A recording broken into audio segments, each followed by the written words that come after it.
GST में एक नया कंप्लायंस सभी टैक्स पेयर्स के लिए आ चुका है।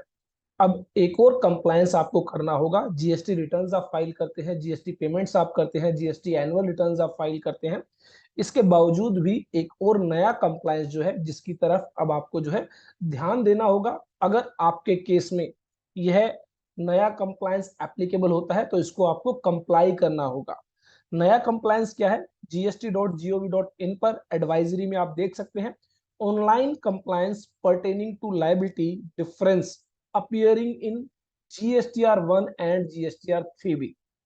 तो बेसिकली अगर हम बात करें, अगर आपकी GSTR1 में आपने जो आउटपुट सप्लाई डिक्लेयर की है, आउटपुट टैक्स लायबिलिटी डिक्लेयर की है, अगर वो आपके GSTR3B में डिक्लेयर की गई आउटपुट सप्लाई और आउटपुट टैक्स लायबिलिटी से मैच नहीं करती है, तो अब आपको एक इंटीमेशन या फिर एक नोटिस आप कह सकते हैं in the form of DRC01B। इस फॉर्म में आपको वो इंटीमेशन मिलेगी और आपको बताया जाएगा कि आपकी GSTR1 में कितनी आउटपुट सप्लाई आपने डिक्लेयर की है, GSTR3B में कितनी आउटपुट सप्लाई आपने डिक्लेयर की है, कितनी आपकी टैक्स लायबिलिटी है, कितना आपका डिफरेंस है, और उस डिफरेंस के रिगार्डिंग अब आपको क्या करना है, एक्सप्लेनेशन देनी है। तो हम डिटेल में डिस्कस करेंगे। स्टार्ट करने से पहले मैं सीए मनोज गुप्ता स्वागत करता हूं आप सबका हमारे YouTube channel all about taxes पर। जल्दी से सब्सक्राइब कर लीजिए अगर आप GST, income tax, TDS, GST से अपडेटेड रहना चाहते हैं।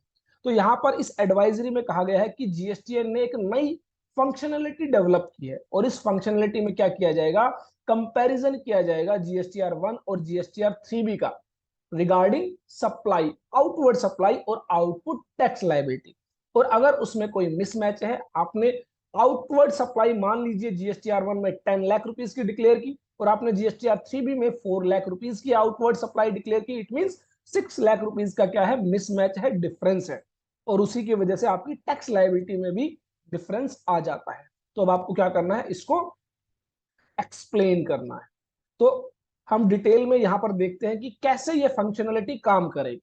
तो यहां पर आप देखेंगे कि जब आप लॉगिन करेंगे तो सर्विसेज टैब के अंदर रिटर्न्स के अंदर अब आपको एक नया ऑप्शन मिलेगा, रिटर्न कंप्लायंस। मैं इसको नई जीएसटी रिटर्न तो नहीं कहूंगा, ये कंप्लायंस है, सभी के केसेस में एप्लीकेबल नहीं होगा। जहां जहां पर भी डिफरेंसेस आएंगे वहां वहां पर लोगों को जो है DRC01B के तहत इंटीमेशन मिलेगी और इसको क्या करना होगा, रिप्लाई करना होगा। इसके लिए गवर्नमेंट क्या करेगी, एक सर्टेन लिमिट, एक सर्टेन परसेंटेज के बेसिस पर ही यह इंटीमेशन जनरेट की जाएगी। इट मींस अगर कोई माइनर सा डिफरेंस है तो उसके लिए आपको यह इंटीमेशन जनरेट नहीं की जाएगी। अगर कोई सर्टेन लिमिट से ज्यादा, सर्टेन परसेंटेज से ज्यादा अगर आपका मिसमैच होगा तो ही जो है आपके केस में यह इंटीमेशन जनरेट की जाएगी। आपको क्या करना है, रिटर्न कंप्लायंस में जाना है और रिटर्न कंप्लायंस में जाने के बाद आपको यहाँ पर क्या मिलेगा, लाइबिलिटी मिसमैच का एक ऑप्शन मिलेगा, DRC01B। सभी को दिखाई नहीं देगा, जिनके केसेस में भी यह जो डिफरेंस होगा वही देख पाएंगे। तो यहाँ पर आपको क्या करना है, व्यू करना है। व्यू करने के बाद अगर कोई इंटीमेशन जनरेट होगी तो वो आपको यहाँ पर दिखाई देगी, इस कुछ इस तरह से, reference number, form type, financial year, किस फाइनेंशियल ईयर के लिए डिफरेंस है और किस रिटर्न पीरियड के लिए।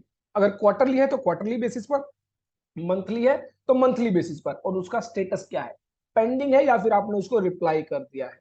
तो यहां पर आपको क्या करना है, आप रेफरेंस नंबर के बेसिस पर भी सर्च कर सकते हैं, रिटर्न पीरियड के बेसिस पर भी सर्च कर सकते हैं और स्टेटस के बेसिस पर भी सर्च कर सकते हैं। तो यहाँ पर रिटर्न पीरियड में अगर आप जाएंगे तो आपको फाइनेंशियल ईयर और रिटर्न पीरियड सर्च करना होगा, रेफरेंस जो आपका इंटीमेशन नंबर है जो जनरेट किया गया है उसके बेसिस पर, और स्टेटस जो भी पेंडिंग है या जो आप सबमिट कर चुके हैं, रिप्लाई कर चुके हैं। तो यहाँ पर जो पेंडिंग स्टेटस है और जो कंप्लीटेड मीन जिनको आप रिप्लाई कर चुके हैं। तो अब यहाँ पर एक एग्जांपल भी देकर समझाया गया है कि यह किस तरह काम करेगा। तो बेसिकली आप देखेंगे जो आपकी डिटेल्स है, जैसे कि आपका GST number, legal name, trade name, financial year, return period, वो आपकी क्या रहेंगी, ऑटो पॉपुलेटेड रहेंगी। और यहाँ पर आपको कुछ इस तरह से पार्ट ए के अंदर जो भी आपका डिफरेंस है, जो भी मिसमैच है, वो आपको बताया जाएगा कि आपने जो है GSTR1 फाइल की है अक्टूबर 22 के लिए और GSTR3 भी फाइल की है, लेकिन हमने देखा GSTR1 में आपकी जो टैक्स लायबिलिटी है वो है 50 लाख रुपीस की आईजीएसटी एंड सेस की फॉर्म में 10 लाख रुपीस, तो टोटल आपकी लायबिलिटी है 60 लाख रुपीस। लेकिन आपने जीएसटीआर 3B में डिक्लेयर की है आईजीएसटी की लायबिलिटी 25 लाख रुपीस और सेस के अंदर 5 लाख रुपीस, आपने टोटल लायबिलिटी डिक्लेयर की 30 लाख रुपीस की। इट मींस आपकी जो डिफरेंस इन टैक्स लायबिलिटी है वो है 30 लाख रुपीस। तो इसका कोई भी रीजन हो सकता है, मान लीजिए गलती से जीएसटीआर 1 के अंदर आपने डबल आउटवर्ड सप्लाई रिपोर्ट कर दी हो, या फिर हो सकता है गलती से जीएसटीआर 3B के अंदर आपने जो है कम आउटवर्ड सप्लाई डिक्लेयर कर दी हो, आप कोई जो है सप्लाई डिक्लेयर करना भूल गए हो।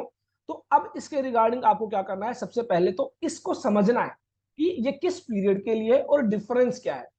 आपने R1 में ज्यादा डिक्लेयर किया है या 3B में ज्यादा डिक्लेयर किया है, कैसी लाइबिलिटी का जो डिफरेंस है वो आपको पहले समझना है, और उसके अकॉर्डिंग आपको अपनी बुक्स ऑफ अकाउंट्स चेक करनी है कि आप बुक्स ऑफ अकाउंट्स में आपसे कोई गलती हुई है, और अकॉर्डिंगली आप क्या करेंगे, इसको रिप्लाई करेंगे। पार्ट बी है reply by tax payer in respect of intimation of difference in liability. अब ये जो डिफरेंस है, इस डिफरेंस को आप क्या करेंगे, इस डिफरेंस को आप एक्सप्लेन करेंगे। हो सकता है आपने उस लायबिलिटी को डीआरसी 03 के जरिए पे कर दिया हो, तो ऐसे में अब आप क्या करेंगे, paid the difference amount through DRC 03। तो आप डीआरसी 03 का एआरएन यहां पर एंटर करेंगे और वैलिडेट करेंगे। अगर आपने पेमेंट कर दी है, वैलिडेट सक्सेसफुली हो जाता है, आपका जो है रिप्लाई है कंप्लीट हो जाता है।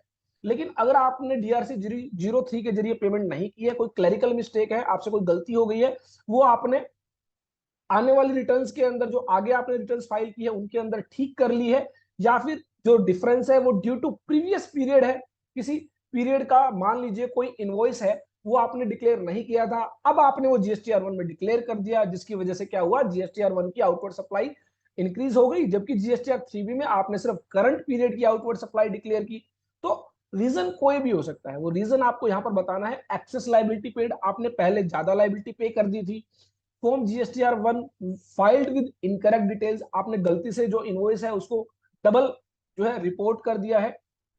Some transaction of earlier tax period, हो सकता है आपकी जीएसटी ऑडिट के अंदर, जीएसटी एनुअल रिटर्न्स के अंदर कोई टैक्स लायबिलिटी जो है वो आ गई थी, जिसको आपने रिटर्न्स के जरिए पे कर दिया हो। तो some transactions of earlier tax period, mistake in reporting of advance received and adjusted, आपने कोई एडवांस रिसीव किया हो, उसके रिगार्डिंग आपकी कोई टैक्स लायबिलिटी बनती थी, जिसको आपने जो है रिपोर्ट किया हो, उसकी वजह से ये मिसमैच आ रहा हो। क्योंकि जीएसटीआर 1 में तो आप एडवांस भी रिपोर्ट करेंगे, जबकि जीएसटीआर 3B के अंदर जो है आप जो है इनवॉइस बेसिस के अकॉर्डिंग हो सकता है आपने अपनी आउटवर्ड सप्लाई डिक्लेयर की हो।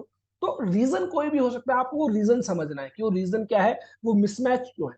उस मिसमैच को अगर जेन्युइन है तो आप पे करेंगे, अगर जेन्युइन नहीं है, कोई गलती हुई है, तो उस गलती को आप यहाँ पर बताएंगे।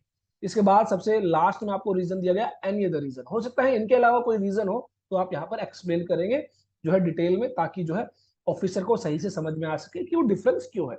और उसके बाद आप सेव करेंगे, और सेव करने के बाद इसको आप फाइल करेंगे।